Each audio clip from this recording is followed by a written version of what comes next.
I had no idea where you were going with that or what you were saying, and how it all makes sense. Yeah, of course. Okay, everyone listening has probably seen that post. Every major HR person in general has posted that same story. I'm not sure how many wet men are just running around trying to get jobs in your city. This is the very first episode of the Outreach Lab, and our audience is probably wondering, what the hell are they listening to? What are we going to be talking about? So, what do you think we're doing here today, Patrick?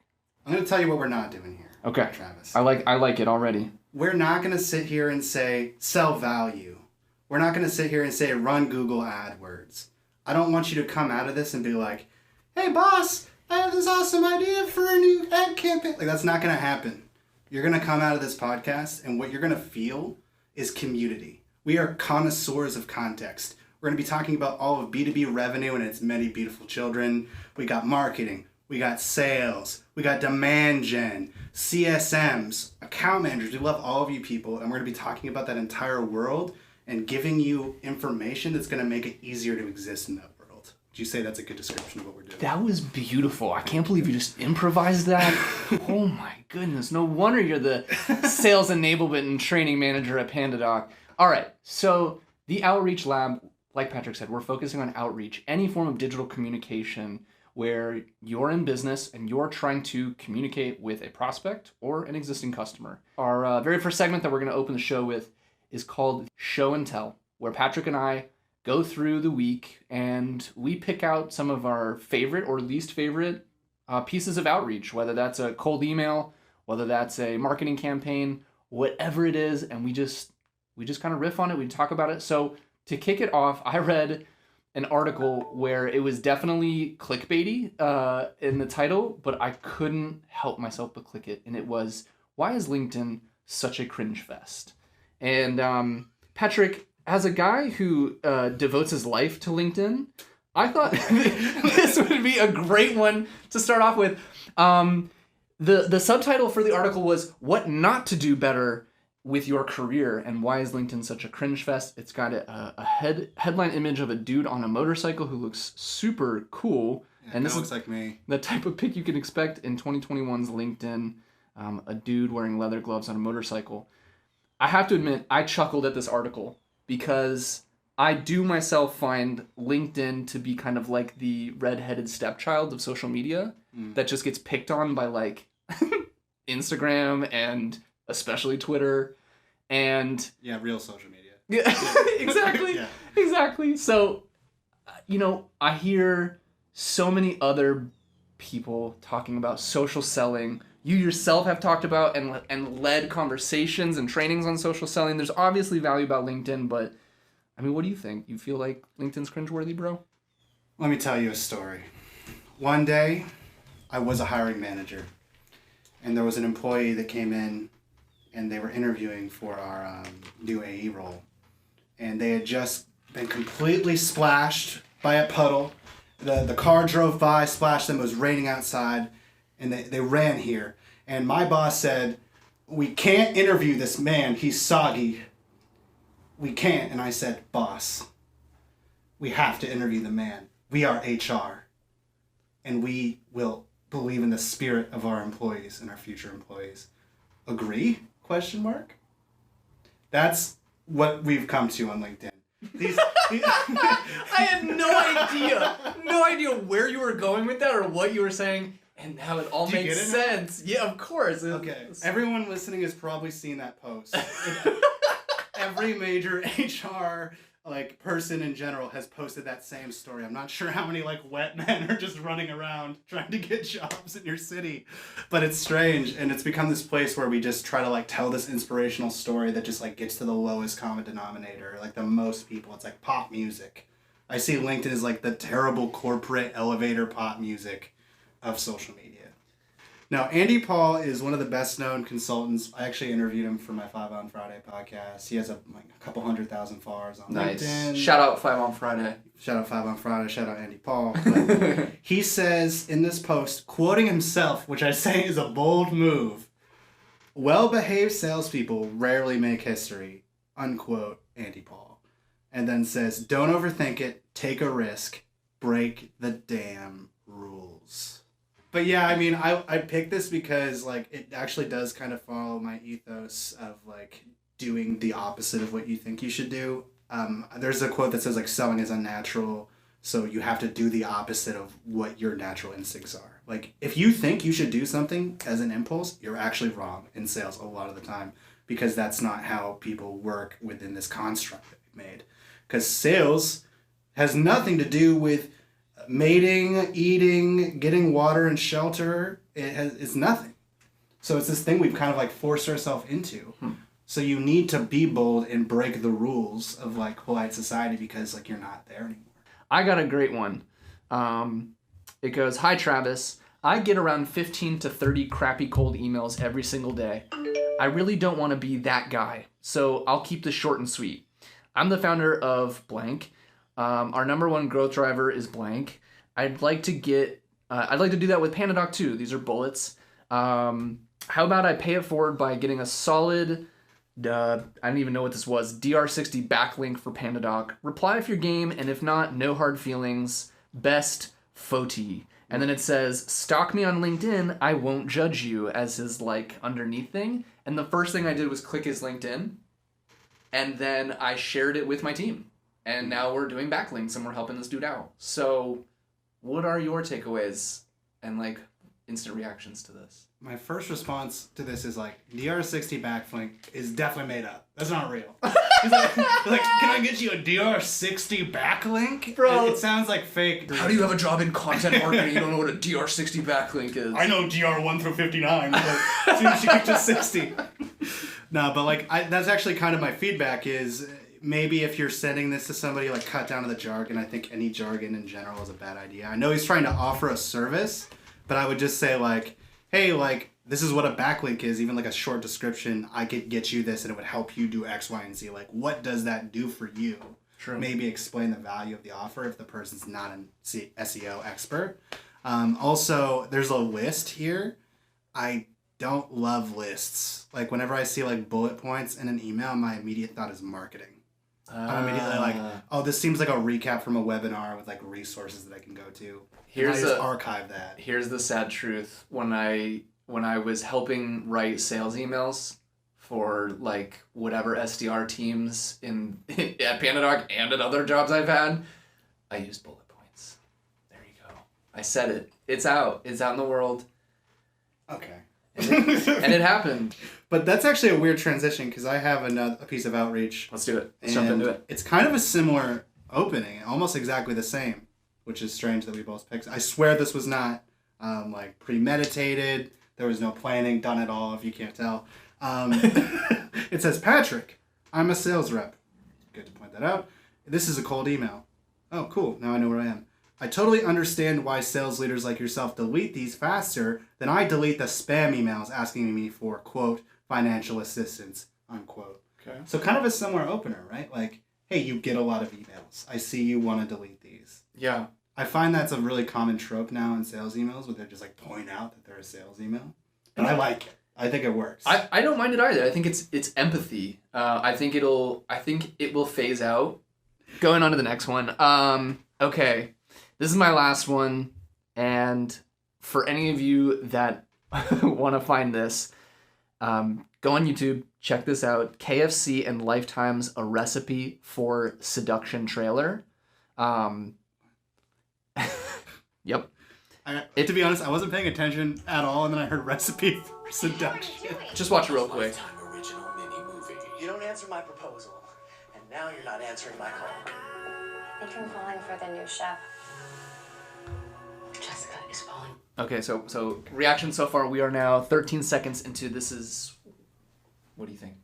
Wait, what kind of reaction did you want? I'm already really enthralled. Oh, you're enthralled? Yeah, I'm totally into this. You understand what this is a KFC advertising campaign. No, it isn't. Yeah. I thought this was like a Lifetime trailer. That's where the confusion lies. You're watching this, you're like, what the hell am I watching? KFC has partnered with Lifetime. Keep watching. The cook? Leave Jessica alone and skip town. He has a secret recipe that's going to change the world. Yeah. So do you like It's gonna this? change the world. Do you like this? I would 100% watch this. I love... when companies really go bold, and it's easier to do in the B2C space, in my opinion, than the B2B space, but, that could be a whole episode in itself. But when you see a company kind of bridging different mediums, and you're like, is this supposed to be funny? Because I think it's funny.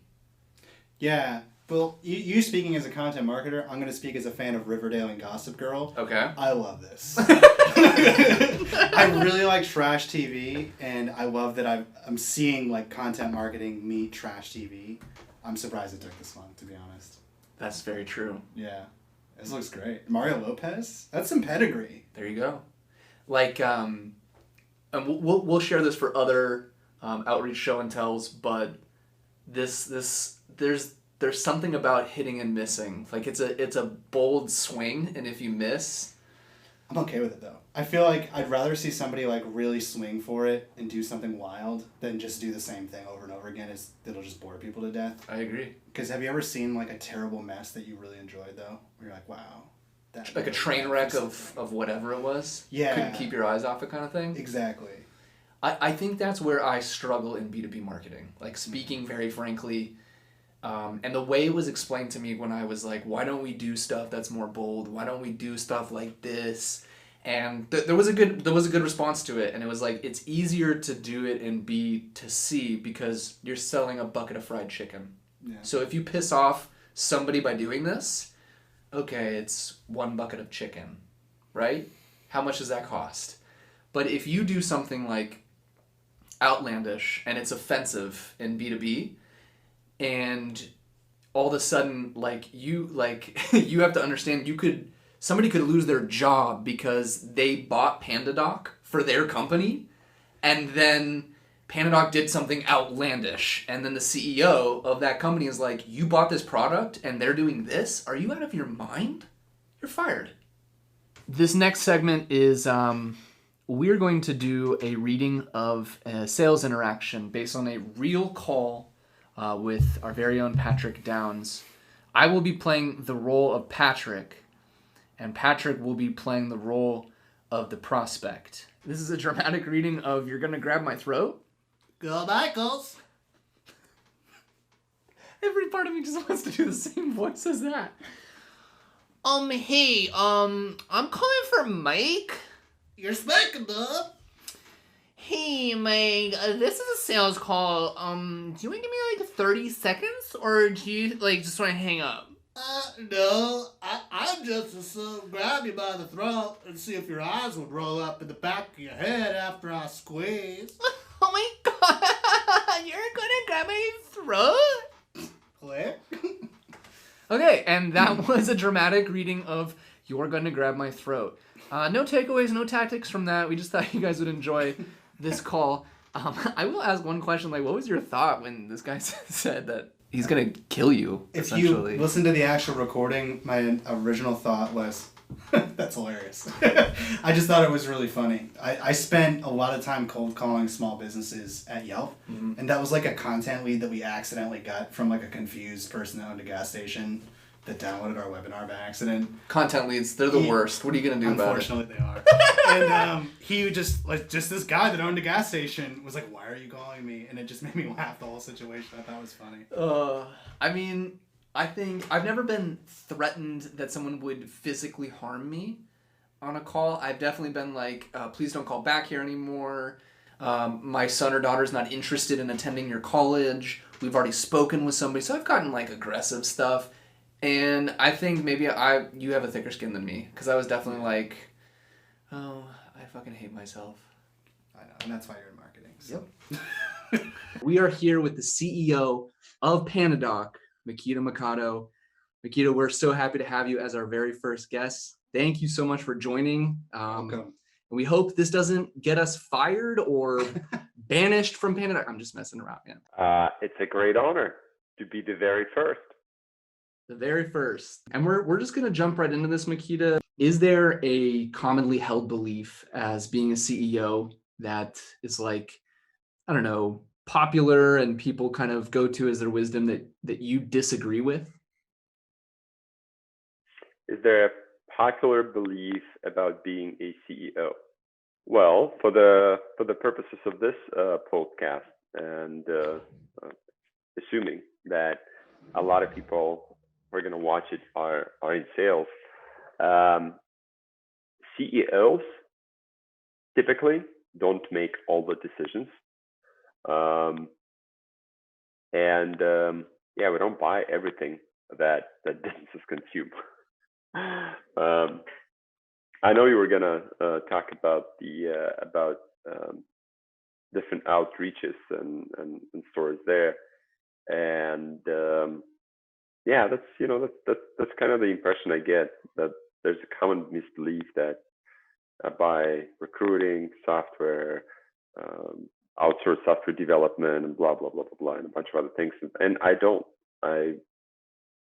I don't even know if we do, and at times who does within our company. Um, but yeah, it's really hard to kind of like to spot common misbeliefs about the job of a CEO, because this job is very very different at different types of companies, and at different stages of companies' growth. Um, so it's pretty hard to even pinpoint the job to this like one stereotypical set of responsibilities. When I think of a CEO, I think, oh, especially when I first got started in marketing and sales, like if I can get them on board, then it's a done deal. But obviously, Absolutely not. there's so much that goes into figuring out who a decision maker is, and I think Patrick can speak to that much more than I can. But we wanted to maybe jump into our next segment. What is Mikita seeing? And Mikita, is there any recent examples of digital outreach that have stood out to you, either good or bad, that you wanted to share with us? Sure. Let's start with that, because for some reason those typically stick in your memory. Those are my favorite. Yeah. So one guy been calling me Donald for about 2 months in more than 8 emails, and even though at once I responded, "That's not my name," like he still continued on with the same. It was the same email outreach, just fired up twice to the same email address. I guess there was a data issue or something. And I don't know, what was it, like maybe he's been watching a lot of news lately, and that name kind of like stuck in his head. But that's not my name. It's not even close. So that was an example of a bad one. I can show you I can share with you a few examples of the types of things that I typically get, or like few categories of things that I typically get into my email box, or into my LinkedIn. Sometimes I get phone calls, and the categories which have 0.000000001% of a chance of getting a response are things like recruiting services. I don't buy this stuff. The people I have to recruit are the executives within PandaDoc, and for that we might employ a third-party recruiter, but we'll go to our board and try to ask for a referral and so on and so forth. Outsource software development. I mean, my engineering skills are diminished to negative value. I'm not an engineer. I've not coded anything for over 10 years. I don't hire engineers within PandaDoc. Another category is, say software that's like irrelevant to what I do. There are so many bright and capable people that make this type of decisions, and buy different kinds of automation tools, but I don't. Like, it's just not a part of my responsibilities. However, despite of the fact that I don't do any one of those things, probably get 20 to 50 emails or messages or phone calls a day from one of these kind of three areas. I want to go back to the person calling you Donald really quickly, because that stood out to me. Now, Patrick, I might be wrong on this, but aren't there certain sales tactics that have been experimented with where people will purposely, in their first email, write the person's name incorrectly to get a response? Yeah, but I would bet my entire life that that's not what that is. There's no way. No, that's definitely a mail merge issue. There's no way it's not. Okay. Yeah. But are you a fan of using the wrong name on purpose to get a response? I would say 100% not a fan. I've seen it on LinkedIn. I've seen people say I do it on purpose. Yeah, it's weird because I had an issue where I work with some of the Jay Barrows people, and not to put them on complete blast, but they had a mail merge problem recently too, where it was just my first and last name separated by a dot. It's always fun. It didn't work. Yeah, if that was a tactic, I was like, Yeah. And a good one. I gotta give you a good one. Yes. I've got this video. I don't remember the product or service. Quite frankly, they were not relevant, but the pitch was pretty awesome, and I actually liked it and responded. And it was this guy with a heavy Australian accent, hugging a plush panda bear and trying to basically make this panda talk. So I was getting an outreach from this plush panda who he was hugging, and the panda was trying to sell me something, and it was really funny. So even though I didn't really need whatever he was selling, it was some kind of financial services product. But I watched the video thoroughly and chuckled and got back to him, said thank you, but this is irrelevant. And that actually happened maybe a year ago, more than a year ago. I still remember it. I still remember the guy. I still remember the kinda remember what he was trying to sell, and I was entertained.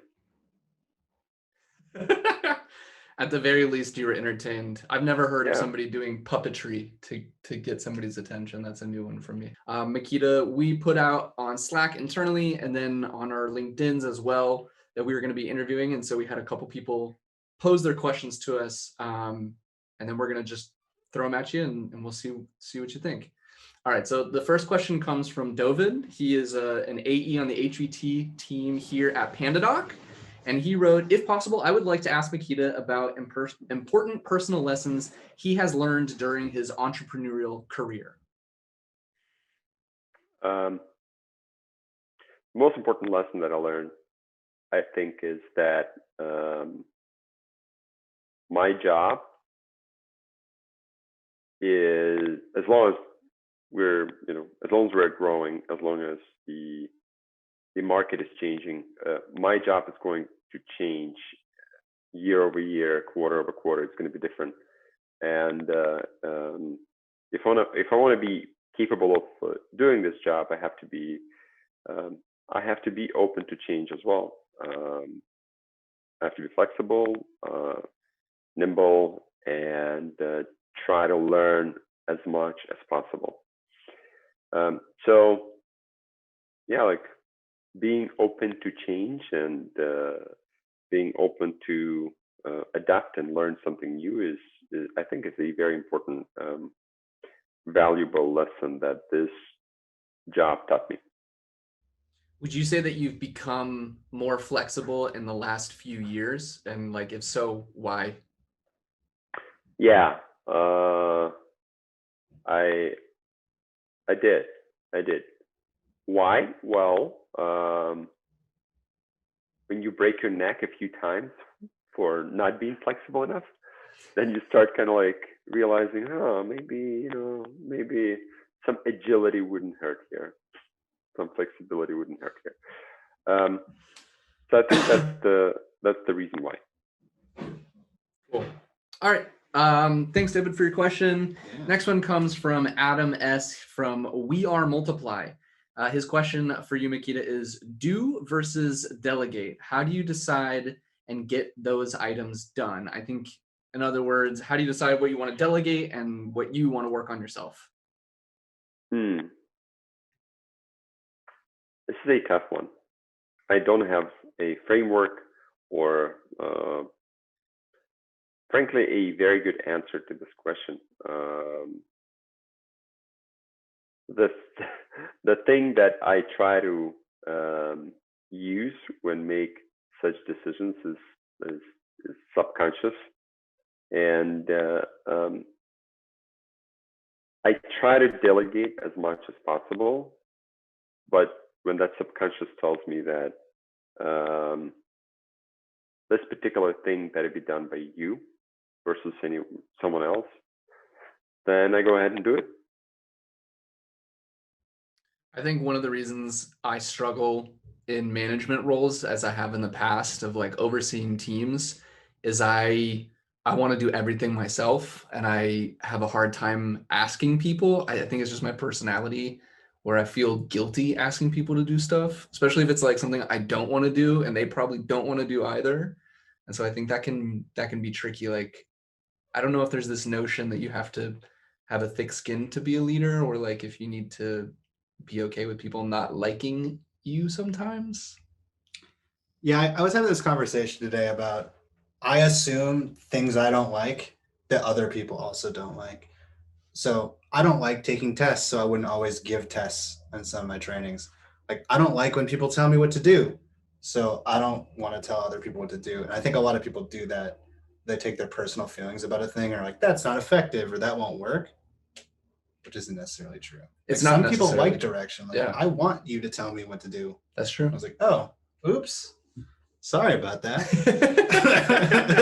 My bad. All right. Next question is, let's ask the one from Sean from PandaDoc as well. Favorite. What is the difference in the revenue team that worked well to get PandaDoc to 10 million ARR versus the team to get PandaDoc to 100 million ARR? Thanks, Sean. Getting to 10 was hugely about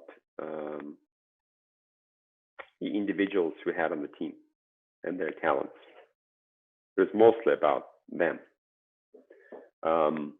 Growing from 10 to 100, in addition to that, is going to require building a machine that multiplies talents of a few and ensures that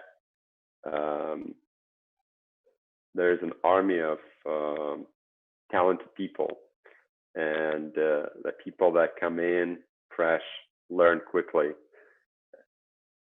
and succeed.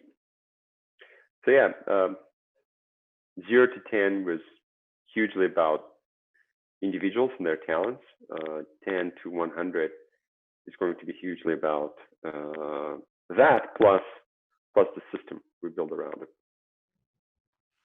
So it looks like you as sales enablement trainer will require everyone to get the same haircut as you, right? Yeah.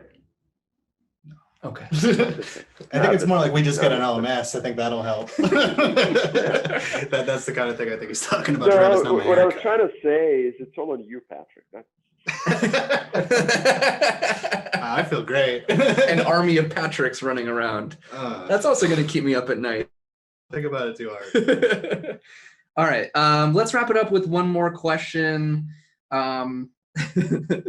So this is a fun one, and maybe there's a story behind it. But Josh G from PandaDoc, he asked, when is Mikita going to open up his own private banya? I don't know what a banya is. I think he means sauna. Yeah, it's a sauna, but it is a very hot one. Russian, Finnish, like basically Eastern European saunas are a lot hotter than the ones you have in your American gyms. And we also have those like bushes that we heat ourselves. We soak it in the water and we heat ourselves with bushes. You got to see it online. It looks ridiculous, but feels really good. So I'm gonna get one, hopefully within weeks. Wait, for real? Actually, Like you're gonna? Yeah, for real. I got one. I just need to assemble it, or have someone to assemble it. That sounds amazing. I thought I was cool because I have like a sauna at my apartment complex, and I've seen guys come in there with funny hats, and I think that's what you wear at the banyas, right? Pretty much Okay. funny hats. Yes. I guess the question to Josh now is like, when is Josh breaking in to the sauna? Because it seems like he's in. Josh sounds like he'll be the guy that uses the little He cracks the towel. to slap, like hit the person. Since Josh was one of our first employees, that's kind of like the first place I took him to see whether he's strong enough to weather the heat of a life in a startup. We should do that with every new employee. Like, what kind of temperature? We're not gonna have a good retention. We're not gonna have a good retention rate. Don't do that. And a lot of lawsuits. Mikita, thank you so much for indulging us. I feel like I learned that one way to break through Mikita's inbox is to use puppetry, but it's got to be relevant puppetry. No, but in all seriousness, it ain't gonna work anymore. It ain't gonna work. Not... You got to come up with your own thing. Got to be unique, authentic. I like it. It's like, yeah. Interpretive dance. Well, yeah, that's gonna work, Patrick. You dancing is gonna get to anyone for sure. We're gonna bring it full circle with the TikTok dancing, and hopefully that's what we'll end up doing. Again, Mikita, thank you so much. We really appreciate you taking the time. Excited for this to go live and for everybody to listen. And if you want to follow Mikita on Twitter, on LinkedIn, follow Patrick and I on LinkedIn. And you can reach out to us with any questions or comments about this interview and this podcast at labs, LABS, @PandaDoc.com. And yeah, that's pretty much it. Thanks, Patrick. Big Daddy signing off. All right, Mikita, take care. All righty. See you, Mikita. What's up, everybody? It's Travis here from the Customer Engagement Lab. And if you listened to episode 1 or the trailer episode, you know we promised you that Patrick would embarrass himself terribly, and we delivered. So enjoy this recap where Patrick is going to surprise you with his MC and rapping skills. Stay tuned. Check it. Let the beat drop. My name is Patrick, but call me Daddy. I'm just kidding, that's only for Travi. On this episode, we talk CEO with none other than Mr. Mikado. At first we joke around, but then we hit the ground. Make sure to buckle down, Mikita gets profound. I hope you enjoyed this stupid rap. That's all I have for now, it's really just a recap. Those are bars, Travis. It's 5 a.m. Damn, it's too early. It's too early to rap. Oh.